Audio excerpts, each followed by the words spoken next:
Kumusta mga kaboxing? This is Boy Kalawang TV.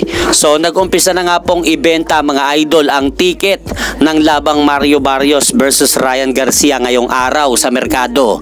At gaganapin nga po ang laban na yan sa susunod na buwan sa February 21. Gaganapin po ang laban nila sa T-Mobile Arena, Las Vegas, Nevada, USA. Dahil itataya nga po mga idol ni Mario Barrios ang kanyang hawak na WBC World Welterweight Championship belt laban dito kay Ryan Garcia. At sa iba pang balita mga idol, 2 linggo na lang at magaganap na ang laban nila WBO entering Junior Welterweight Champion na take over Teofimo Lopez at Shakur Stevenson ngayong darating na January 31 sa Madison Square Garden, New York. At sa magaganap na laban na yan, lumalabas nga pong dehado dito si Teofimo Lopez sa magaganap na laban nila ni Shakur Stevenson. At dahil sa magaganap na laban na yan ng dalawa, nagbigay nga po na opinion itong si Golden Boy CEO promoter Oscar De La Hoya tungkol sa magaganap na laban na yan ng dalawa.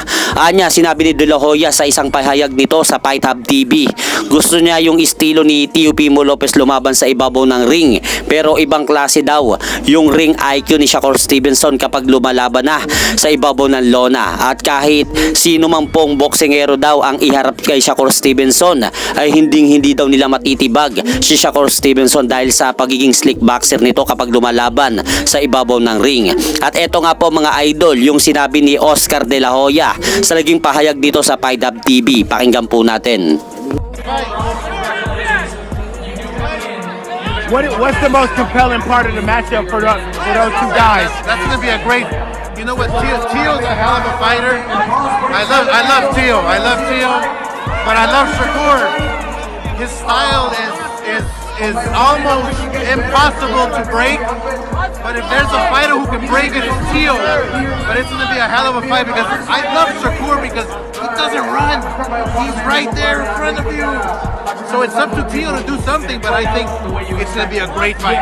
Great fight for boxing. Hanggang dito na lang po muna ang aking update sa mga ganapan sa mundo ng boxing. At syempre mga idol, huwag nyo rin pong kalimutan, pakisuportahan nyo naman po muna ang ating munting channel. Maraming salamat po.